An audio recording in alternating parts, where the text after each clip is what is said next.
So Pulsechain has higher throughput, better security, lower environmental impact to the point of nearly none, is a newer coin with more features, is faster than Bitcoin. But Bitcoin has an $800 billion market cap. Pulsechain doesn't. Why? Well, we're new. We're on the way, right? Things will get better, in my opinion. So, like, oh, and for you listening, is that a forward-looking price statement? Nope, not a forward-looking price statement, not financial advice. So we've got a wonderful network. We've got wonderful features. We've got wonderful airdrop. There's, you can do lending on the Pulsechain network. There's projects that let you borrow coins. There's projects that there's stable coins on Pulsechain. There's all types of stuff people have launched on Pulsechain. Guys, the network is good. Works great. Oh, and the bridge is free too. Somebody set the bridge to 0 fee so that using the bridge has no fee, both directions. So if you go to bridge.pulsechain.com, there's no fees currently. In, out, either way, no fees. Now you're going to pay a fee on the Ethereum network. Nothing you can do about that. That's Ethereum's side, right? So you got a great network and you got a ton of free coins. And it's been worked flawlessly for 7 months. Go make it great, guys. Launch stuff on it, use it, build fiat on-ramps, make a money transmitter in your state, make a licensed money transmitter in your state, and you can, make the community better. Like,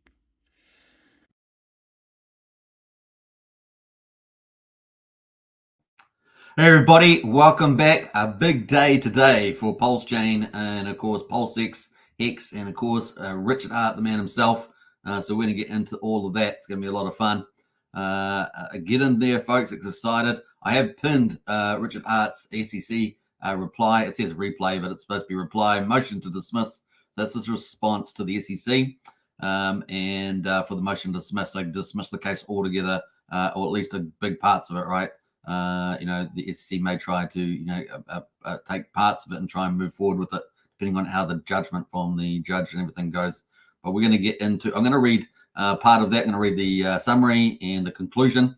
We're also going to, that's at the beginning, and then at the end of the live stream, I'll probably spend some time going through some of the body of the reply to look at some of the interesting parts that we might find somewhat interesting or amusing or whatever, or preposterous on the SEC part. So we'll have a look at some of that too. And of course, we're going to do the market update as usual, going through stocks, crypto, and Pulsechain. So it's going to be a lot of fun. Let's see who else is in the house there. Who we got? We got, yeah, so that is the link to, I pinned that at the top of every channel. So it's on Hex Token channel pinned on there, Pulsechain X pinned on there, and also Superman Crypto channel pinned on there as well. So 18,500 subscribers. Big shout out to everybody. We got Brennan in the house there. Howdy, Superman and family. Hey, Brennan, I know that you'll be interested in this, so big shout out to you. Hope you're enjoying it. Brennan says hashtag free Richard. I like that. I like that one as well. Free Pulsechain as well. Free PulseX and Hex, isn't it? But ridiculous. They put the blockchain software as well in the challenge. Crazy stuff.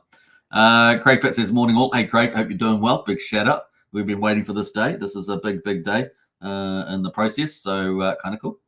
Oh, Hex Token, everybody from Sandy Beach, our very fine Sandy Beach, our very young Sandy Beach, right, Sandy? A very young Sandy Beach. Keeps health and fitness going for all of the community and does a great job there. And, man, can't beat out Sandy's gorgeous blonde locks of hair. And that's for sure. A real angel on earth is old Sandy there. We got D Hexkins in the house. What's up, Hexkins, Pulse Hexkins? Hope you're doing well, and welcome to the chat as well. All right, Wiki says rookie cannot read England. You mean English? Yeah. All right, it is an international language. Hopefully you can, Wiki, especially when you're in New Zealand. But anyway, moving along. Now, I actually wanted to pick up something before I get going. Let me just pull up something. I thought I had it up here, but don't seem to have it. So let me just pull that up. Let's see here. We're going to go to, let me pull that up, and I'm going to hide that and put that over there. Almost there, folks. I thought I actually had this up, but I didn't. So, all right, let's get into it. Without further ado, let's have a look at Richard Hart's reply to the SEC for the motion to dismiss. DX says now is a good time to back up the truck and catch my drift, says DX. I like it. 100%, says Sandy Beach. All right, let's get into it, folks. Let's go for gold. And yeah, just that video at the beginning, that is Richard's New Year's speech, if I remember rightly. And of course, he talks about the bridge. Now, obviously, going out of the bridge now, there is a fee. But apart from that, I just wanted to clarify that. All right, let's go. Drum roll. There we go. All right, so this is from Richard. This is Richard's post just a little while ago. How many minutes? About 2 hours ago. And he said, before midnight Eastern time, you'll be able to download my reply memorandum of law in support of Richard Hart's motion to dismiss. It will also be filed with the court. PDF is about 35 pages. So there we go. Now, Richard's come out with something since that time. So let's have a look at that quickly. That's just come out 26 minutes ago. This is hot off the press. So you're getting the latest and greatest. And of course, here it is. So 11 of my lawyers and I are fighting for your rights. We are defending open source software. So this is bigger than just Richard Hart, against Richard Hart. This is a lot of key principles of law, points of law here. So very important. Then my lawyers and I are fighting for your rights. Remember, one of his lawyers is Elon Musk lawyers. They got ex-SEC lawyers and all sorts of stuff. So it really is the dream team, as you were. We are defending open source software and especially open source blockchain publishing software from the SEC's attacks. The SEC sued the Pulsechain, Hex, and Pulsechain publishing software, naming the software as defendants. Suing code is like suing an idea. Absolutely. So there's some big concepts here going on here. The briefing in support of the motion to dismiss has now been submitted to the court and is on the public record. Next up, oral arguments on October the 24th. So that's really the big day there. Code is speech. Blockchains are speech. Speech is a protected human right. Freedom of movement and assembly are also protected human rights. If you publish your belief in these ideals publicly, you should not be punished, nor should any free digital recognition you receive. May the Honourable Court protect your rights from the unelected bureaucrats that seek to harm you. Free speech isn't free if you need to beg permission first. And that is the brief there. So pretty important. He posted below that, you might also like motion to dismiss, served on the SEC in April and filed with the court today. So there we go.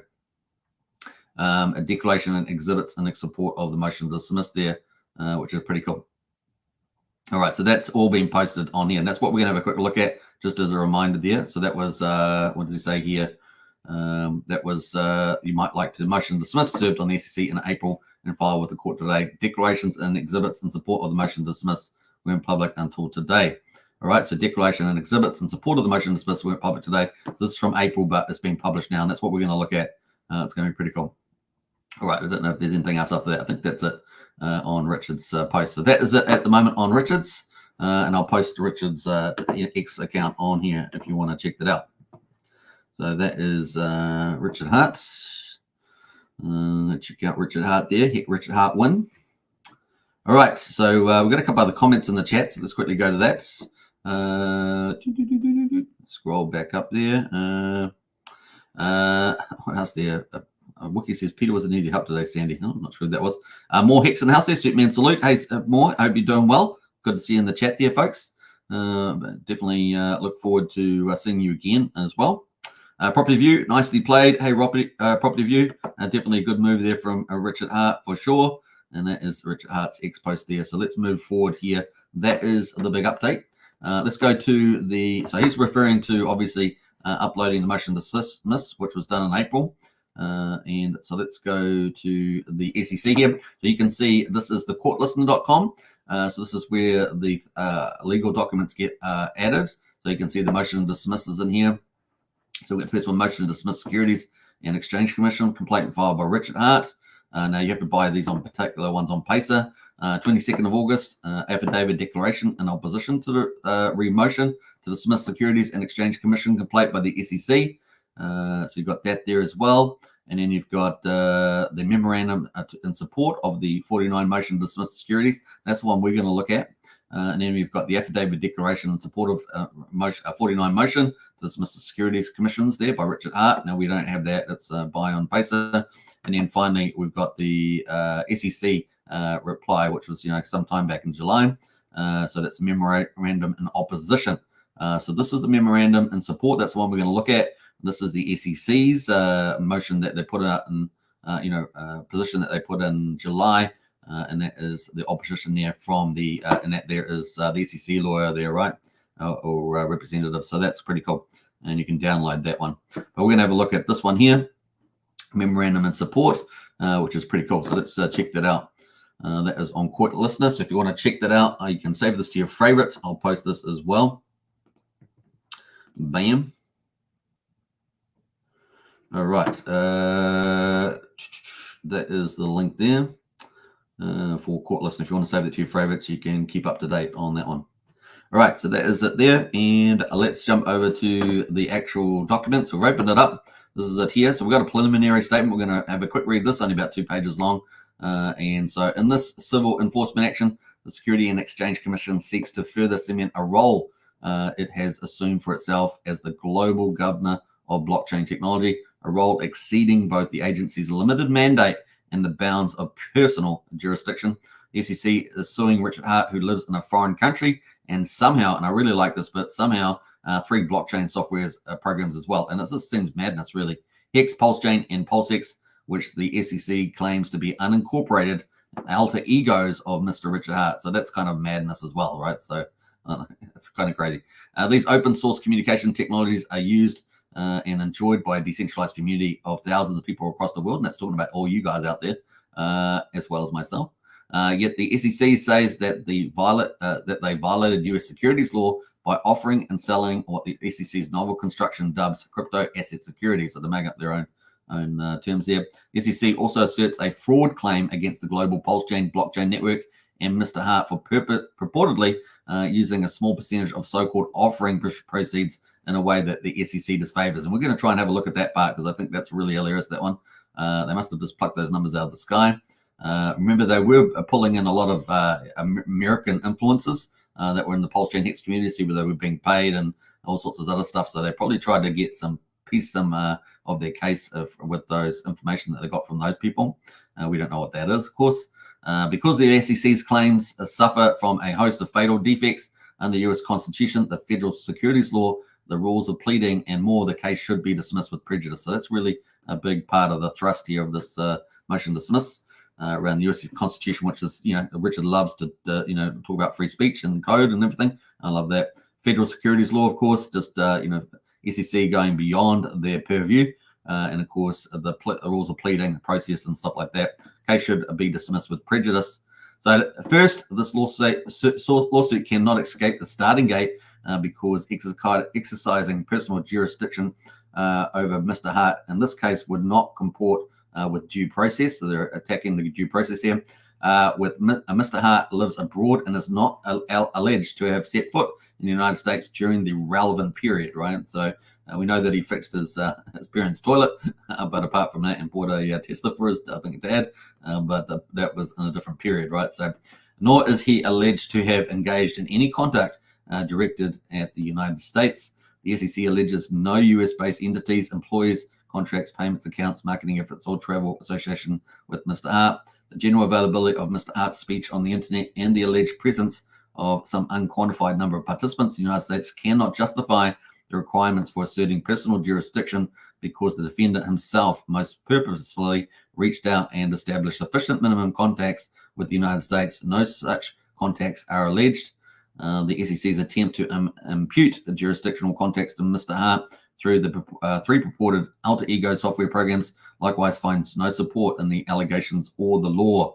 Second, the SEC has not plausibly alleged a domestic securities transaction. The Supreme Court has held that securities laws generally do not apply extraterritorially, and this action exemplifies the SEC regarding disregard for that principle. Congress has not established the SEC as a general blockchain regulator, but the SEC is, in this case and others, operates as if it has. And this is what we see under the, particularly SEC with Gary Gensler, and of course, we see more broadly with the Biden-Harris administration.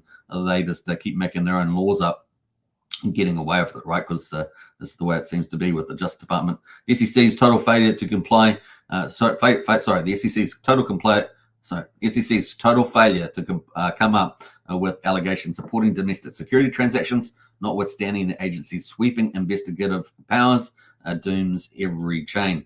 Separately, the predominantly foreign nature of the alleged transaction precludes application of the securities laws to any domestic transactions that the SEC could theoretically identify. Now, thirdly, the SEC claims to satisfy basic pleading requirements for its securities fraud scheme, claiming regarding Pulsechain, the complaint must spell out with particularity the circumstances of the fraudulent scheme and alleged facts raising a strong inference of fraudulent intent. We all know intent is very important, but it alleges no deceptive conduct at all, nor any statement that was false or misleading. On the contrary, statements incorporated by the reference into the complaint just demonstrate Mr. Hart's consistent candor. The SEC cannot the SEC cannot sneak its fraud claim past dismissal by claiming that individuals supposedly had reasonable expectations about the use of alleged Pulsechain assets when the complaint and disclosures incorporated therein make clear that no such expectations were ever set. The SEC may disfavor Mr. Hart's message, but that does not make a fraud. Fourth, the SEC has not plausibly alleged that the 3 software programs at issue constitute investment contracts subject to the federal securities law. The SEC fails to allege any contract at all, let alone any investment contract. Unlike in other recent cases involving digital assets, the SEC here does not allege any advertised plans for using participants' digital assets to develop new technologies, instead principally relying on functions built into the software, along with hypothetical expectations posited by the SEC that run counter to the alleged facts. Resorting to Mr. Hart's description of how the software program works, his design intentions for the programs or what their associated tokens might be worth does not make up for the fatal absence of any alleged efforts beyond those of the individual users who execute the software. And of course, that's what it's always been, right? Hex, you go in and you participate with the software yourself, right? So that's the thing. You mint, you get your stakes and you burn your Hex and things like that. Fifth, the SEC case amounts to an unconstitutional infringement on the First Amendment guarantees of freedom of speech and association for Mr. Hart and those who execute Hex, Pulsechain, PulseX software programs. The complaint reads as a selective review by a disgruntled critic of hundreds of hours of Mr. Hart's public speech about blockchain technology. I think that's pretty funny. The SEC seeks to recast Mr. Hart's live commentary into security offerings and thereby penalize him for expressing his views about the technologies and their potential. This action also threatens to stifle protected speech uttered on the blockchain, including the computer code underlying software programs. And of course, we saw that in Richard Hart's post that he just made on X. He's talking about this particular point. Programs that the SEC aims to shut down, along with free expression of thousands of people across the world who have etched their beliefs into the immutable digital ledger created by the software. So that is the preliminary statement there. Now we're also going to jump over to, we're going to scroll right down past everything else, and we're going to go to the end. I think it's on page 64, if I remember rightly, with the conclusion. It's very short. Let's see this one here, 67 actually. Conclusion for the ongoing, so all the reasons above that he then broke down into detail. For the foregoing reasons, the complaint should be dismissed because the manifest legal deficiencies in the complaint cannot be cured by amendment. Dismissal should be with prejudice. So there we go.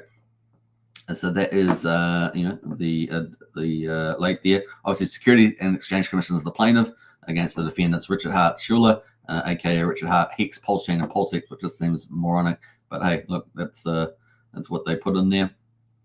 Now, just looking at the table of contents quickly, you can see that we've got the parties, the different softwares, the alleged misuse of assets from the Pulsechain sacrifice, things like that in there. And then we've got the arguments, right? The court lacks personal jurisdiction over Mr. Hart.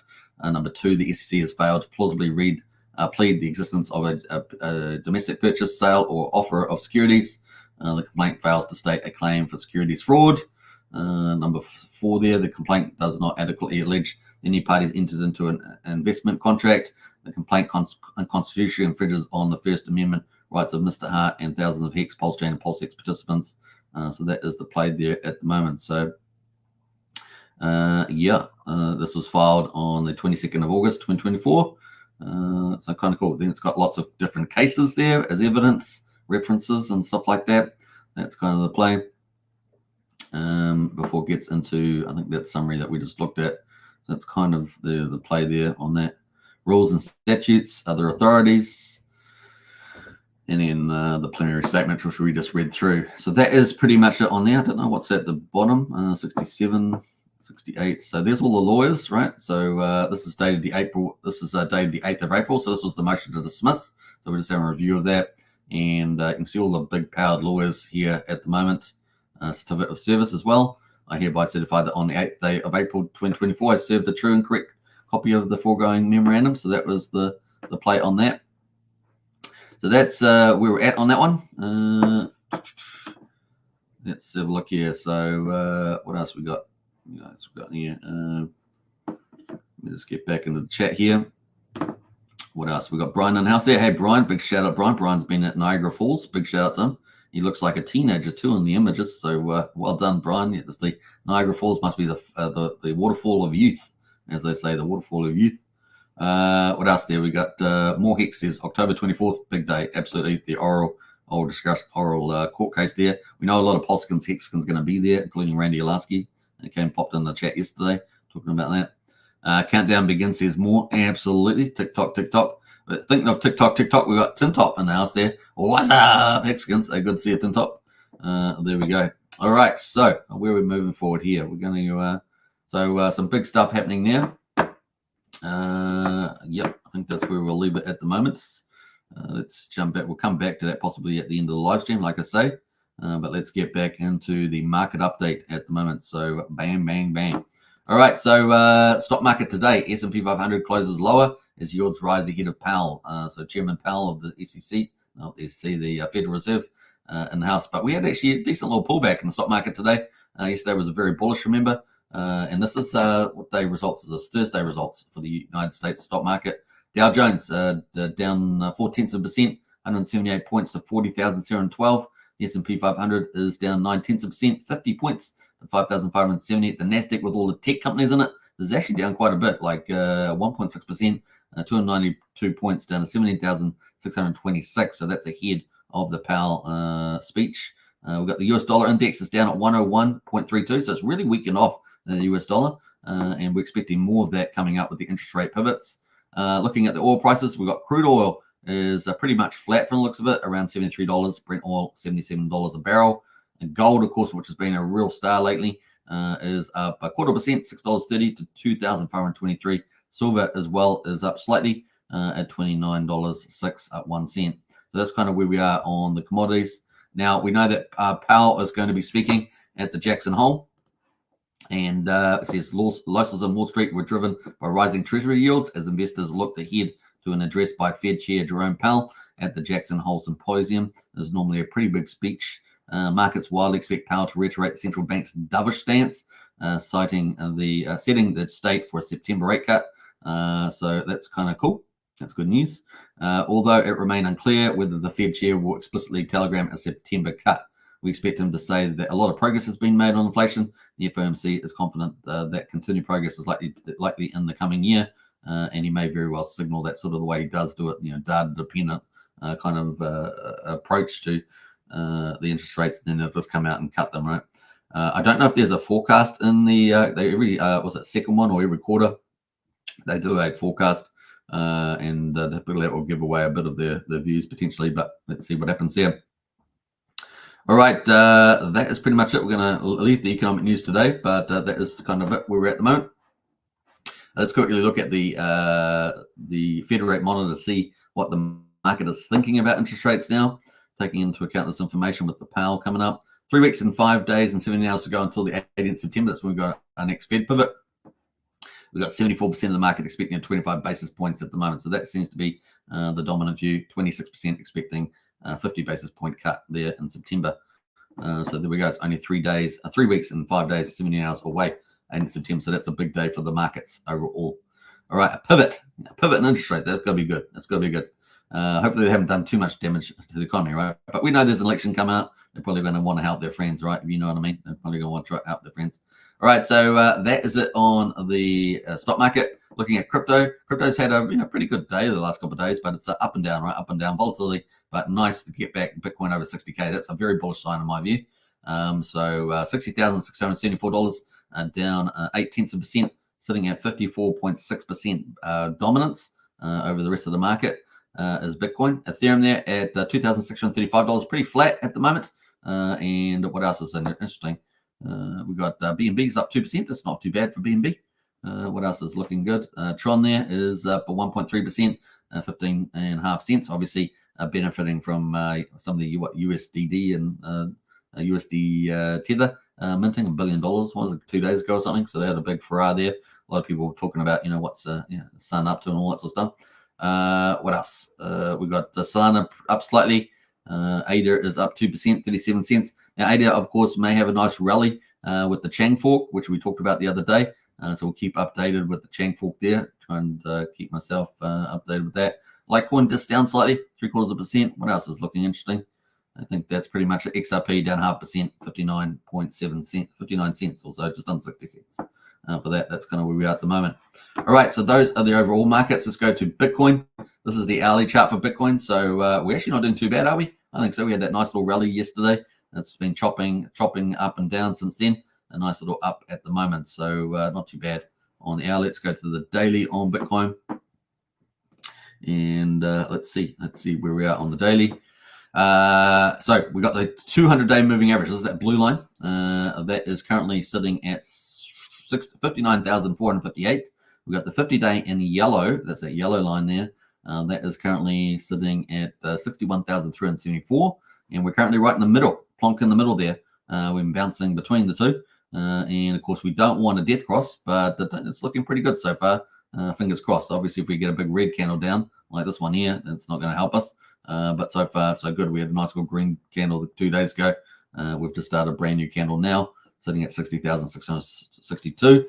Well, like I say, we have got volatility expected in August, September. September, this red line here, is September month period.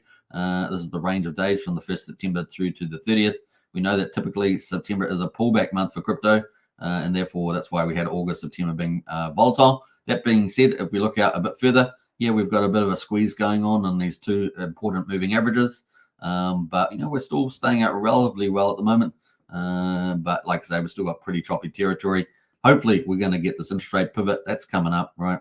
And hopefully that will help spur the market afterwards. We know typically stock market's going to typically goes down after an interest rate pivot. So let's see what the crypto does there. But maybe it will give us the oomph that we need to go out through October, right? So October is kind of when we're expecting the market to really have a chance of taking off there. And then, of course, October is called Uptober in crypto. Typically, it's the opposite of September. It's typically when we most likely get a rally. And, of course, also we've got a Bitcoin halving year, and normally we get the rally on that too, right? So this is where we're getting these general trends. Now, the US election there, of course, will get a supercharge. If Trump wins, he's pro-crypto, pro-freedom. And, of course, he's hopefully going to unpick a lot of the globalist moves that have been made to take away freedom. And you can see it in the UK. If you didn't believe it, look at the UK. The Prime Minister Starmer over there taking away people's rights. Categorize. All they have to do is categorize you. They just categorize you and then say, oh, you're a bad person, even though you're just an average citizen. And then they let all the criminals out and they put all the good citizens in. And that's what fascist regimes do, right? So we're going to get this with the EU. What they're trying to do with Poland at the moment. They'll do it with Ukraine. So there's lots of just ominous things going on. We've got to push back because once they take it, it's gone. It's gone. And there's only one way to get it back, and it's not a very nice way. All right, so that at the moment is November the 5th, and that's kind of where we are at the moment. So hopefully we get that positive mood out there. Obviously, Kamala Harris has tried to pretend that they're going to be pro-crypto. Of course, they're not going to do that. That's just an illusion, and of course, just for the election. So they get your votes, and then they betray you afterwards, right? Because they don't need you once they get your votes. So that's kind of the play there. And yeah, we get another interest rate pivot on the just after that on the 7th of November. And of course, we could have 50 basis points at least by then in the pivot. So I get that at 5% of Fed funds rate, and December another 25 at least. So maybe 75 basis points, maybe at the top end, maybe 125 maybe, so 1.25 percentage points. That could get us down quite a little bit there, down to 4.25% or something, maybe by the end of the year if we're lucky. We'll see if we have good data keep coming in. So that's kind of where we are on the macro news. Obviously, we're assuming no global wars like China, Taiwan, or all the Middle East blowing up, something like that. We're talking about managed wars, as it were. That's fine, but global wars obviously catastrophic. The other thing, of course, is the stock market having a major correction. So we're talking about 30 to 60% correction rather than a sort of a 10% correction. So those are the other things that we're keeping a careful eye on. Interest rates have been along for quite high. It was the fastest rate rise in history. That's definitely probably affecting banks and mortgagee holders and things like that more than the market's kind of showing. And I'm sure there's plenty of signs of that out there. So will we escape a hard landing, or will we get that soft landing, which kind of mixed results appears to be kind of happening. So we'll see what happens there. All right, so that's kind of it at the moment. Obviously, we're going to move to Ethereum. Let's do it. Ethereum at the moment is on the hourly there, choppy as well. Looks a little bit better than Bitcoin to some degree, but still at $2,636 there on the hourly. And on the daily, let's go to the daily there. Daily, we've got a death cross right on the daily, unlike the Bitcoin, which is almost there. No, it's not quite almost there, but it's definitely squeezing with the averages. The 50-day has gone below the 200-day death cross there. This could be short-lived, right? So let's hope that is. Bitcoin drags it up. At the moment, you can kind of see for many, many weeks here, we've actually just been moving essentially sideways if you average this out. And so that's probably going to be good for this to be potentially short-lived. But of course, August, September, like we say, potentially volatile, and maybe it's going to take October, November for us to really take off there. Still feeling pretty good about October at this stage. But as someone said in the Discord, who should be called nameless, is maybe the US election is the trigger for that. So depending on where that goes. But yeah, that's kind of where we are at the moment. That's going to take us into Runes protocol. Let's look at the rune coins on Bitcoin. Now, obviously, we're still picking Dog for the win here. So Dog go to the moon, still down this accumulation zone. Has kind of had a breakout, but needs to get back up over 3.5 cents. 35/100th of a penny, I might say. So at the moment, 4.8 sats are still very much in the accumulation zone. Let's have a look at the holders. Holders at the moment, 82,147. So they've been going up a bit slower the last 2 days. And before that, they were going up by a couple hundred. But we've still got a lot of buys. Look at that, 41 pending buys. So there's lots of buying coming in for the Dog. People are willing to take weekends, right? Weekends are still getting taken out. Remember, this is a free airdrop to Runestone holders, which is one of the ordinals in the ordinal collections over here. Yeah, still ticking away there. Will it be the most valuable meme coin this bull market? Obviously, the number one meme coin on Bitcoin for the first season ever. Obviously, EVM meme coin season used to dominate last bull market, 20 and 21. So will it be like that for 24, 25? And that's going to be pretty interesting to see. But I'm backing it for the win there. So far, so good. Now, this is where we are at the moment on that. Other top runes. Let's have a look at that. We've got Ryzik down 11%. Mackinode dollars up a lot there. And I'm not sure why I've had trouble with these top 10s. They've disappeared off the map there. But that's kind of it where we are on Magic Eden. Number one DEX for ordinals and runes. Let's go to the top meme coins overall for the crypto market. And let's made that moon. Yeah, let's do that. And take the light down. Let's take the light down, put the music on, whatever. Let's go down here to the top memes. Now we're going to be looking at Dogecoin. Dogecoin at the moment, 15.5 or just below 15.5 billion. That was kind of like that yesterday. So it's actually come up a little bit in value over the last week. 5.8% actually up in value in the last week. Down slightly for 24 hours, but up on the hourly. What else is pretty interesting? Yeah, Dog with Hat is up 11%. Floki's up 12%, 20% for the week. So nice recovery for Floki, but 8.8% of it was in the last 24 hours. So nice little move there for Floki. What else there? Brett on Base Chain is up 13%. Now, obviously, we've had pretty low weight on Ethereum. Obviously, second layer chains like Base Chain have been doing pretty well and taking a bit of limelight there. What else we got there? A Popcat on Solana is up by 21%, but look at that, 34% of it. It was negative, but it all happened in the last 24 hours. It's had a big rally on Popcat. So there's still money to be made in the right meme coins, right? Popcat seems to be pretty popular. Obviously, Floki's doing pretty well there as well. Not too bad moves, right? Everything else pretty much up. What else there? Dog Runes still sitting at around number 12. And of course, we're backing that for a win, right? Big chance. $300 million at the moment. And when it goes, it's going to go. It's going to be real fun to see. And can it take number one spot off Dogecoin? That's what I always say. It's going to be fun to see that. And a big shout out to Leonidas, the founder of that. And of course, doing pretty well with his Ord.io, his platform, which is getting better and better all the time. So that's pretty much it on that. Let's have a look at the total market, 2.14 trillion for crypto, down 0.6%. And like I say, still a small market, but man, it's going to pump up. We have been way higher than this at top of the bull market. It's going to be fun to see. All right, so that's pretty much it on that. Let's go to Pulsechain. Day 468, is it? I think it's 468. How far are we through? I think it's day 468 that we're going to be talking about. Before we do that, though, let's see who else has jumped in the chat. Come on, BDC, says Wookie. Absolutely. Time to moon. I agree with those sentiments. Very cool. All right, let's jump back into it and get into Pulsechain updates. So let's go for gold here. All right, so we've got date. I think it's pretty much for day 468. We got Pulse price here, quadruple 0365, 37% of the main sacrifice price. We've got Pulsex at the moment, quadruple 0192, down 1%, sitting just below 20% there on the main sacrifice price. Buy and burn at the moment is 957 billion. So 957 billion, 480 million. Pulsex has been bought up and burned, so that's 4.74% of the public supply. Incentive token $1.83 down is actually up 0.2%. The ratio is sitting really nicely there at 50,232. So Pulse has got a no change, but so we've got a little bit of lift in the ratio there. So it's kind of pretty nice. The total amount of supply, well, it still says 40,060,000. I think it gets lagged or something. It doesn't update sometimes. So there we go. Hex at the moment is sitting at 4600th of a penny, down 0.25%. EHEX sitting at 1200th of a penny, same as yesterday. And the combined price EX and PX just down slightly at 5800th of a penny. So stupid cheap for Pulse for Hex there at the moment. Jumping to the charts. Now we've talked about all the macro news, obviously Richard Hart's and the SEC with the reply. But we've got here the specific news. Obviously, we were waiting for that reply, and we've got that today. So tick for that one.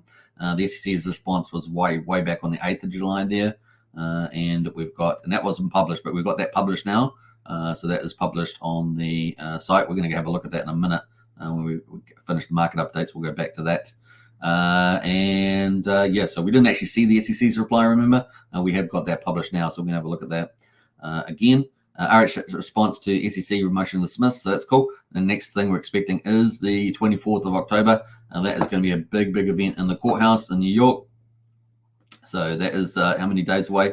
63 days away until RH versus SEC oral arguments in the courthouse. We're probably reasonably expecting 30 to 90 days after that, so maybe December, January. What month? October, November, December. So December, January, to potentially get a judgment from the judge there, and that would be pretty important. That may not settle all the issues, but hopefully we get a full dismissal. That'd be pretty nice. Fingers crossed on that one. And of course, that's followed quickly after by the US election, right? And we've also got the interest rate pivots around that as well. So that is kind of where we are at the moment on a Pulsechain. Obviously, it's pretty much down near the SEC prices, interestingly enough.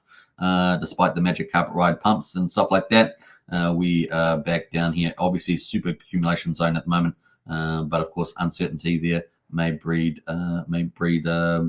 people's hesitancy at the moment, barring any magic carpet ride move up, right, in the market price. But definitely RSI down there at the moment. Let's have a look at the weekly. Give us a better idea for the weekly RSI.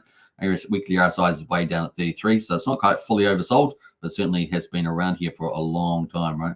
All the way since the 13th of May this year, we've been sitting down here with the RSI, and the chart, of course, has plummeted again. This was the SEC candle, right? This one here, in the back in 31st July, and this week we had a nice little reboost there, a magic carpet ride, got all the way back up to 0002. Can you believe it?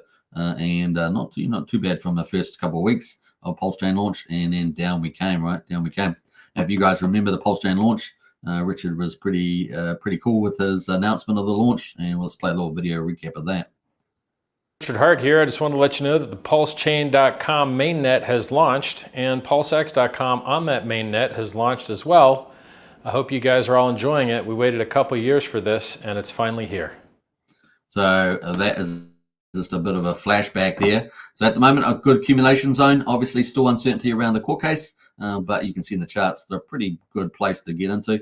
Obviously, if it does end up, it does go lower over the next month or two, 63 days in particular, or even towards the end of the year, it's just more volume, right? So it's not bad place. Pulsex at the moment is giving us even better sign of a more bullish environment, right? So we're looking here on the weekly. We can see that we've got clearly higher lows here on the weekly, clearly holding up this yellow line, although we are, really skimming across the bottom of this at the moment on the weekly. Otherwise everything's looking pretty good. We're holding above 1800. We're at 1920 at the moment, with 4 zeros in front of it. So everything's looking pretty good. The RSI on the weekly 40, so it's actually better than Pulse, which was down at 33. We're at 40 there. So Pulsex is definitely a better performer. And of course, looking at the Pulse ratio, Pulsex has been the better performer there, right? So we're looking on the daily now. You can see that's been a better performer, just over half a Pulse for every Pulsex you've got. So that's been the winning move, right? Moving into Pulsex versus Pulse. If you had Pulse there, that would have been a winning move. Moving back to the USD. And we're going to go back to daily here. So we look at the weekly. You can sort of see the daily there in more detail, granular detail, sitting at 40 there on there. So not bad. Hex Pulsex doing pretty well. Buy and burn, of course, looking really, really nice and heading towards 5%, slowly and surely. And hopefully we'll get a nice little moving average cross here. We're going to need some green candles to do that up here, to move up here. But yeah, we have had good support on a horizontal, 17,800. And we've got this nice little support here. That sort of reaffirms above 18, making 18 a bit more sticky at 1865. Have we had capitulation by a lot of the whales? Well, seems like that so far, but you just never know in the future, do you? You just never know with the court case still around us. So let's see what happens there. We've got incentive token at the moment. We've got a really good zone. I mean, this is looking great, this chart too, like Pulsex, relatively speaking. This is even stronger for incentive token. Like pretty much the boss mode at the moment, right? As the INC versus the other coins, because it's just sitting nicely in this nice channel, and it's sitting at 50,000. So really, really good on the INC. People have been loving the yields in the Pulsex farms, so it's been a pretty awesome play. Now, when we do get some uptrend in Pulse, obviously people want to exit those farms because they want the capital gain on Pulse. So it's going to be a judgment call for a lot of people there at the moment. RSI is always helpful for that. Looking at PHEX, EHEX, I'm not going to say too much about these. They're pretty much at the bottom and just such a wonderful zone for accumulation. That's all we can say about that. I'm waiting for Magic Cup Ride and bull market. The other thing, of course, EHEX as well. Likewise, 1200th penny. No, not much to say about that. Looking into derivatives, looking at the best performers on Hex derivatives. Now, for some reason, Icosa seems to be up 312%. So I'm not sure whether Alex has put out some news about that. I kept meaning to go and check his posts. I didn't do it today. Let me know in the chat if you guys are familiar. We have a big fat green candle in there at the moment. It's gone up from 2 cents to 10 cents. So a big move there on Icosa. So I'm not sure if Alex has put something out on that. That's the only reason why I could think of that moving, unless a whale just decided to randomly move it. Kind of interesting on that one. 46k liquidity. So it's not bad. What else is there? Icosa on Pulsechain is up only 5.5%. So go figure, 4 cents there at the moment. So quite a bit of difference there on those two. Hedron as well is up 5% and Hedron at 0.5% there. So I can only think that Alex must have put something out on there. Maybe we'll check that as well.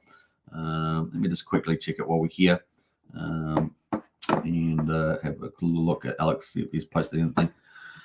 Let me know in the chat if you guys have seen anything, of course. Hopefully I can bring up Alex McFurter. Let's have a look. Alex McFurter. Let's see if he's got anything around that. Yeah, I can't see anything in particular around that, so I'm not quite sure. 12th of August. So he had something 12th of August, but nothing that's obvious to me at the moment. So interesting that that's kind of moved at the moment. Let's see. Let's go back to the rest of the charts there. Bam. And so that's the move at the moment. So nice move for Icosa Hedron. We are kind of waiting for Icosa 2.0, right? So he had to kind of, when Richard was putting out around EHEX, he kind of went back to review his plans. I'm sure he's well advanced on those. So we should see where it all ends up there. Obviously got his data center as well, helping Pulsechain also along that front. Let's jump over to the stablecoins at the moment. So looking at the speculative stablecoins, these are the ones that are not pegged to $1, but people hope they go to $1. We've got PDI at the moment, 0.08 of a penny, up 1.8%. USDC is up 2.5% almost. What else is looking interesting? USD Tether is actually down slightly. Interesting enough. Normally they move together, so it's kind of weird. A little bit of opportunity maybe in the USD Tether. LUSD is down 1.25%. That's the other speculative one. All the rest of the stables look fairly good. Coast is just almost 2 cents under. Not bad otherwise. Let's jump over to the influencer coins. Now I have taken Maddie Allen off. Sorry, Maddie. I've taken Maddie Allen's coin off because liquidity is only $500. So and there's been so much drama around it. So he is Maddie Allen's coin is off the influencer lead board here. Let me know if I'm missing some, by the way, of influencer coins, if you remember those. At the moment, we've got Steve Hitson is at number 1 here, up 5.7%. Bromance from Ben Armstrong, up 3.5%. I don't know if has he been talking much about his bromance and things like that. Let me know. We're also expecting his token for his other token, which is normally on here, but I think it drops off when the volume's off or something. We've got SolidX. This is the big one we're talking about. Tip of the day. We've had Randy Alasky in the chat yesterday, and of course, this is his big business friend, hashtag millionaire friend, who's called Firewhale, and he's got SolidX projects. They have pretty much got the Dragon X team doing a big game on this SolidX, and of course, that could be a big tip for the end of the year. So just have a big run at the end of the year if the game launches by then. It does look like I think the code is pretty much finished, and they were going to go to audit something like that. So we're looking forward to that. Could be huge. The game may rival Mafia or even more. Who knows? So we could have 2 huge GameFi projects on Pulsechain. Isn't that going to be awesome? The more the merrier is what we want to see, right? Big games as well as big DeFi, right? So it incorporates both, right? GameFi. So up 3.4%, SolidX, $16 at the moment. So it could be a real scoop there. Remember the all-time high at the beginning on like day 9 was $265 or 263. It was 263. And at $16 at the moment, so it could be a really good opportunity there for a nice speculative play there. What else there? That's pretty much it. We'll leave it there on that. Let's go to the overall coins on Pulsechain and do the overall numbers. 7 million. Hey, it's better than yesterday. What was yesterday? Like 4.5? No, I think it was like 5.5 or something. It was pretty low. 5.5 or something. It's pretty low yesterday. We're at 7 million, so up a little bit today on a weekday for Thursday, and we've got 197,000 transactions. That's not too bad, but obviously when you get 300,000-400,000, when you get back to 25 million volume, that's going to be something for the future. Looking at the best performers outside the coins we've already talked about, we've got this one called Department of Government. Is this government efficiency? Maybe this is based on Elon Musk. It's called Dodge, of course, is the one where Elon Musk may be part of the cabinet for President Trump should he win the election. And that is up 1,181%. Only small liquidity, $7,300. But it is up a lot there. Looks like it's probably just been launched. How long has it been going for? 1 hour and 46 minutes. Yeah, so not an endorsement. We're just talking about what's moving ahead. It's got a lot of rockets. Got a couple of flags, but no issues on the quick intel. So that is Dodge, Department of Government Efficiency. This is the one that Elon wants to chair. Wants to chair there. So that's a little bit of a speculative play right now. BBC token, like yesterday, doing well today. So that's pretty good for a 9-inch exchange, sitting at up 12.6%. So another good day. Let's have a look at this chart because that's kind of cool. It's just this is on the daily. You can see it's had 2 good green days in a row, but right off the bottom almost, is it? Not quite the bottom. Not quite the bottom, but certainly the last that sort of bottomed out the downtrend there. So that is that the end? We shall see. Let's put the RSI on here. Just give us an indicator. Is that the end of this move? What's it looking like? Yeah, it is. It's a bounced off. Look at that oversold territory and has bounced off. Now, what does that look like on the weekly? That'll give us even better detail. Look at that. It cooled out there off the bottom. 31 wasn't fully oversold on the weekly, but cooled out near the bottom and has cooled up a little bit there. See what happens with that on the old 9-inch incentive token. Not sure whether Hexy Bastard or the team have put out anything on that, but that is where we are. Peach there is up 8%. Diehard there, which benefits from PDI, which is sort of lulling around the bottom there, is at 6.4% at the moment. A launch token. We're waiting for some launch pads. We're talking about these new projects, right? For SolidX with the game coming out. But we also want to see what with all these protocols launching on Launchpad. Fingers crossed. I don't know. Haven't seen anything, but let me know. And that's UFO at the moment up 5.7%. Like I say, in PDC, its parent is up 4.4. So this ecosystem is one of the better ones in Pulsechain. I think it's pretty clear that's the case. Obviously, do your own due diligence, but not too bad there on those. We got Q-Minim on there, up 4%. I haven't seen that one, but that's here as well. Put another meme coin and 9-inch there, down up 3.6%. So that's kind of the big movers at the moment on Pulsechain, if you so to speak. So it's pretty much it's. We haven't had really any updates on Hex, I don't think. Hex is this is not updated as fast as yes. It's still back on the 19th of August, so it's a couple of days behind. So is Pulsechain. So I'm not able to update. I would love to update these every day, but they're just not coming out in time. And we're 15 minutes past the hour, right, for the new day. But we're on day 1726. And what day are we on the old Pulsechain? Let's have a look here. Day 469. Yeah, so 469 on Pulsechain. And we're on day 1726 for Hex on Ethereum. So pretty cool. All right, I'll leave it at that. And that is that. So let me get back in the chat. We are going to pull up some of those documents again. What else? We got some more comments in the chat. Let's see who's here. We got up to Sintop, that's for sure. We got the Wookie. And we got Brian says, what, phone trouble? Back on tablet, says Brian. Hope you're sitting in that nice hotel. I guess are you on the US side or I guess you're on the US side, not the Canadian side at Niagara Falls. I was on the Canadian side when I was there in the early 2000s. I think it was possibly 2003 or 2001, but I think it was 2003. A little bit, not sure exactly the date. And I also went on that boat and put those blue jackets on and blue raincoats and went under the Niagara Falls and getting sprayed by the falls. Pretty neat experience. Very cool indeed. So nice one there, Brian. And Brian looks so young, and he looks so young in that picture. So that's great. It's always good to look young and feel young. Right there. What else we got there? Anita's in house there. Hi team. Hope everybody is coping all right out there. Yeah, I think everyone's not doing too bad. What else there?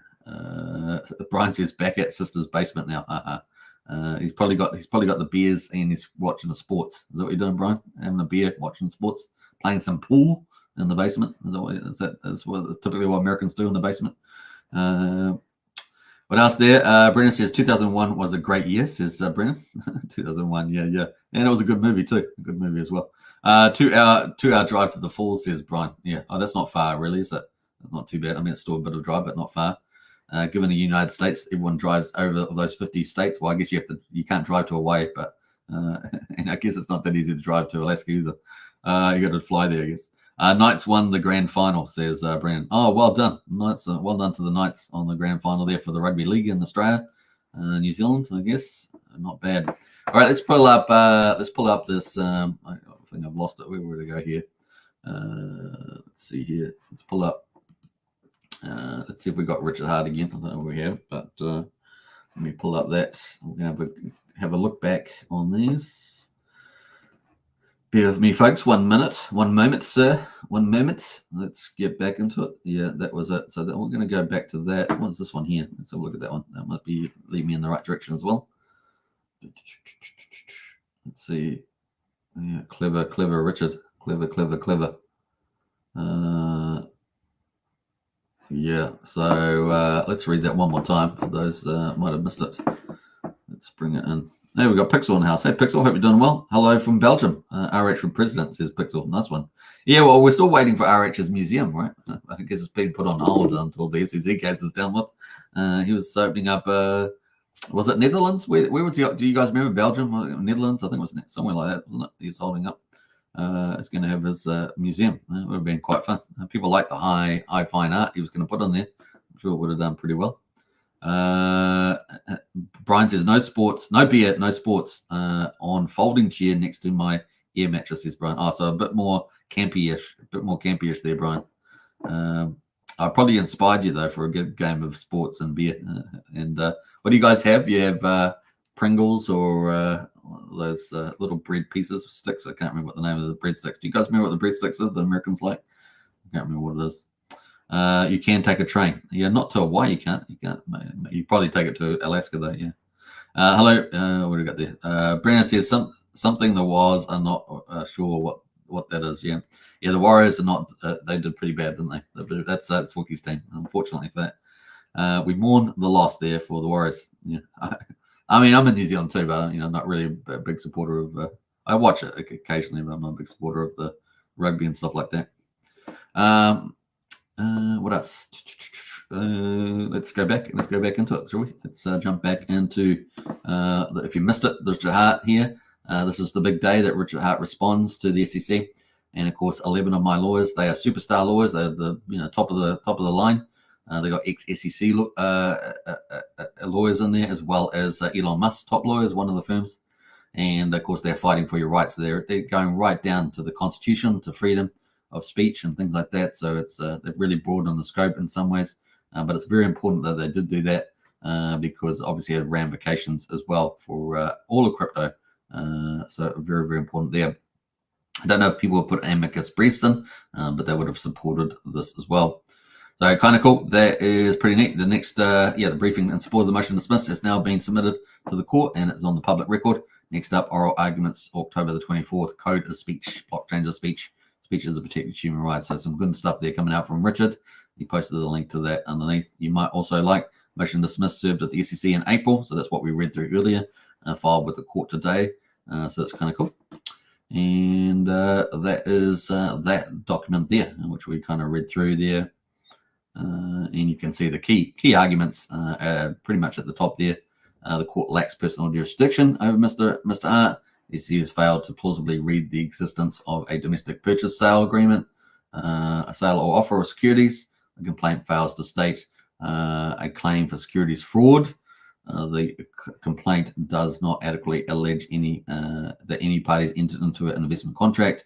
The complaint unconstitutionally infringes on the First Amendment rights of Mr. Richard Hart and thousands of Hex and Pulsechain and other Pulsechain participants. So that is pretty cool from that. So that was some of the highlights there. Let me just keep back in this view. I want to open up another document.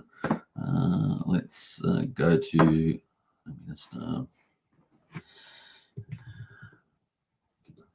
jump back in here. 56 minutes on the hour. We're not doing too bad today, are we?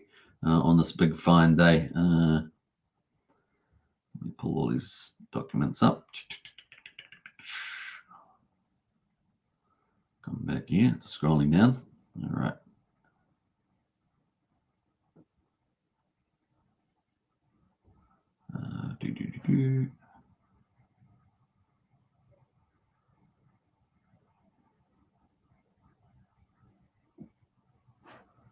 All right, so let me just get back to this page. Thanks for the silence. I hardly have any silence in my live streams, but sometimes I have to. We got here is the list that we read out earlier. So this is these documents that have been posted today on courtlistener.com, which I posted in the chat earlier. So we had the motion to dismiss the Securities and Exchange Commission's complaint by Richard Hart. The main doc, you have to buy it on paper. I don't have that. Someone will probably post it on X. I think one of the lawyers that we looked at yesterday will probably post that. Affidavit declaration opposition, a remote 49 motion to dismiss Securities and Exchange Commission's complaint filed with the SEC. So that's also the main doc there as well. You have to get that on paper as well. The main doc, so this is probably one we want to definitely check out, main doc reply and support. So this is the one that we want to see. This is probably the one that refers to the bottom one here. So the bottom one here is the motion in opposition. So this is the SEC's point of view. They've got their, we can download that document, and that is this one here. And so this is the one that we did not, I believe we did not see. So this is the one that we did not see originally. And it's got table of contents. Let me just zoom in on that a bit. And it's got table of contents. This is the one we did not see in July, as I understand it, on the 8th of July. And standard of review there. So what have we got here? We've got Hex, Pulsechain, Pulsechain, fraud and Pulsechain investors. Hart's efforts were directed at investors worldwide, including specifically in the United States. These are some of the arguments here. We have not seen this one, so this is interesting. The court has personally jurisdiction over Hart. Hart has sufficient minimum contracts with the United States, etc. The complaint alleges domestic transactions in the purchase of, sale, and offer of securities. Let's have a look at some of these complaints. Sufficiently alleges security fraud against Hart. And the complaint alleges that Hart offered and sold Pulsechain investments as contracts on the Howey. Now, this is a big area that Richard always about the Howey test was always safely within. And I would agree with that. He also had legal opinions when Hex was launched, for example. And so, yeah, it's going to be interesting to see how this goes into, gets tested as well. So I think this is going to be a very key part here. The allegations of the complaint do not abridge the First Amendment rights of Hart or any other users. That's going to be another important aspect as well. So kind of cool on that one. We'll see. We're at conclusion, page 62. Let's go to the actually screen down here a little bit past the legal stuff.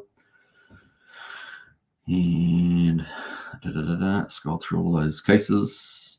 And they've got a preliminary statement here. So between December 2019, April 22, so they've got all that. They've got lots of their arguments in there, like we were reading out before. This reason set forth, Hart's motions should be denied.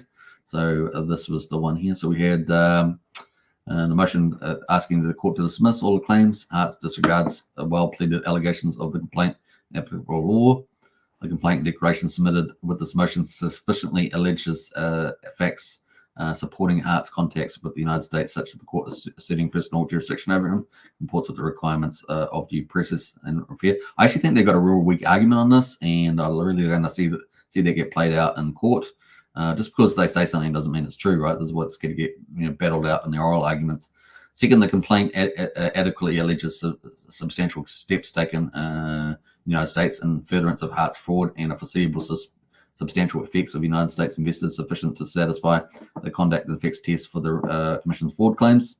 In addition, the complaint adequately alleges domestic purchases, sales, and offers of securities in compliance with this court case. I think that's going to be really, I honestly think that's going to be really disputed as well in applicable statements and precedent. The third, the complaint securities fraud alleges the following, stating that with particular the circumstance constituted fraud or mistake, providing defendants Hart and Pulsechain with the required notice of these fraud claims. Like I said, I think all this is going to be able to be tested very strongly in their oral arguments.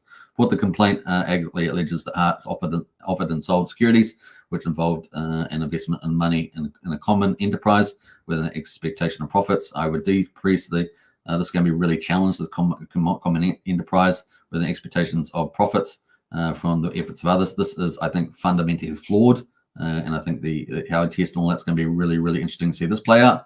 And like I say, you're interacting with the contract yourself. Everyone fully knew there was a statement to do that. So I think this is going to be really fun to see where this leads in the court or arguments. Finally, the SEC's complaint does not unlawfully bridge the First Amendment rights of Hex or any other investor. I think there's going to be fun to challenge this too. Freedom of speech and stuff like that. So it's going to have this one here in particular had very wide range of ramifications in my view, but we'll see where it all lands in the court there. So yeah, a summary of the allegations in there as well. I'm not going to go through all that. That is, that's the one I believe we didn't see when they lodged in July. So that's kind of it on that one. Let me just scroll down to the very bottom. I can't remember what page was the last one here. Conclusion. That's kind of the conclusion there. Yeah, for the foregoing reasons, Hart's motion to dismiss should be denied. The court grants any part of the motion the Commission respectfully requests leave to amend the address those deficiencies identified by the court. So they want to keep it going, right? Keep it going on the motion there. So yeah, for the foregoing reasons, Hart's motion to dismiss should be denied. The court grants any part of the motion. The Commission respectfully requests leave to amend to address those deficiencies identified by the court in ruling in the motion. So this is where they try to keep it going. So he may win on certain motions.